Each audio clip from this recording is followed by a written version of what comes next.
कणासरे हईजारे मृत्यु को नहीं राज्य मानवाधिकार कमिशन को निकट रे द्वारस्थ हेले मृतकों परिवार 3 जनों परिवार पक्षरु कले अभियोग मृतकों परिवार को एबे कौनसी सरकारी सहायता मिली नहीं न्याय सहित क्षतिपूरण बाबद को 20 लाख टंका देवा नहीं कमिशन को निकट रे दाबी करिसेंती परिवार। पुरी जिला कणासर ब्लॉक अंतर्गत गुरई सेठी जी मृत्युवरण कर पुओ मु नवगन सेठी आमर अभियोग ये सरकार पाखे आमर अभियोग 20 लाख टंका दाबी पूरण जेहेतु एपर्यंत गोटे मास होगला कौन सरकार तरफ सुविधा सहानुभूति आम पाखे पहुँची पारि नाही ना पीवा पानी ना डाक्तरखाना जावाई आम्बुलांस गाड़ी मेडिसिन कौन प्रकार सुविधा मिली ना जेहेतु आम द्वारस्थ हो कोर्ट पाखे मोर कहबार अभियोग सरकार पाखे आमर निवेदन 20 लाख टंका आमको दि जाऊ आम उपकृत हो। गत 24 तारीख रे मु पंचायत समिति चेयरमैन कणास एवं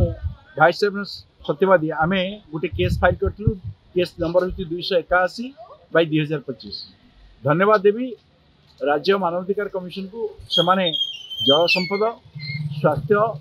एवं पोल्यूशन कंट्रोल बोर्ड राज्य सरकार समस्त को सेमानकर जवाब दाखल करने एवं कार्यानुष्ठान करने निर्देश देइछन्ति।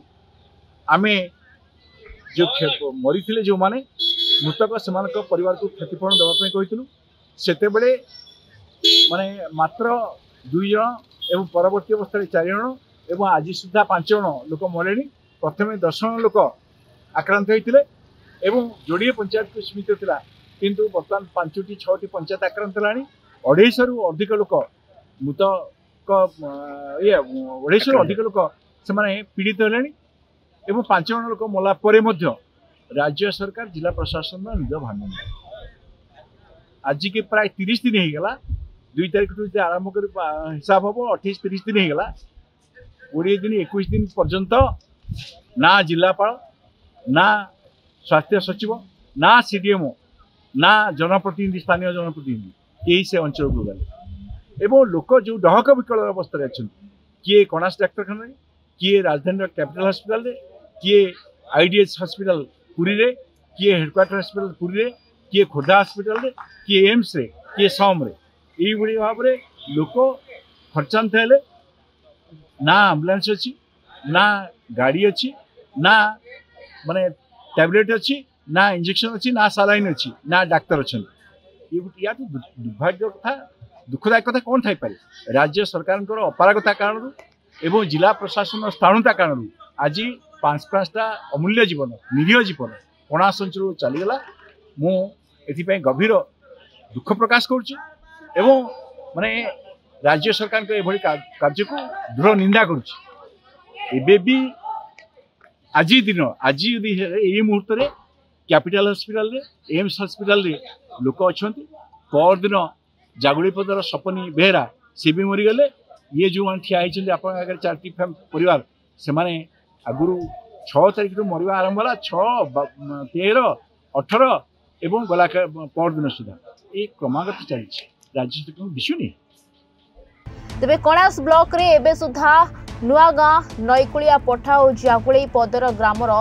सारथा प्रधान सचल साहू गुरई सेठी माघी दलई और सपनी बेहरा मृत्यु होती। भुवनेश्वर और पुरी 50 ରୁ 40 किलोमीटर दूरता होइथिले भी प्रशासन पाद विलंबर पड़ी एबे सुधा लोकों को विशुद्ध पानी और स्वास्थ्य सेवा मिल नथिबा अभियोग होइछि। एबे आहुरी 5 जन लोक हस्पिटाल रे चिकित्सित होई बंचिबा पई जीवन मरण सहित संघर्ष करुछन्ते। सेपटे बीजेडी नेता रमारंजन बलियार सिंह गत 24 तारीख रे राज्य मानवाधिकार कमिशन को निकट रे अभियोग दाखल करथिले। एही मामलार आसंता 24 तारीख रे सुनानी अछि। राज्य स्वास्थ्य सचिव जल संपद सचिव प्रदूषण विभाग राज्य सरकार को नोटिस करिसेंती। 5 जनक मृत्यु पर राज्य सरकार कुंभकर्ण निद्रा रे सोइछंती। जिला प्रशासन और सरकार को चरम अवहेला स्पष्ट जना पड़ुछि। 5 जनक मृत्यु पर भी सरकार को निद भांगुनी 50 जनक मृत्यु हेले सरकार को निद भांगिबो कि बोली अभियोग करिसेंती रमारंजन बलियार सिंह। भुवनेश्वर सरोज राउत को रिपोर्ट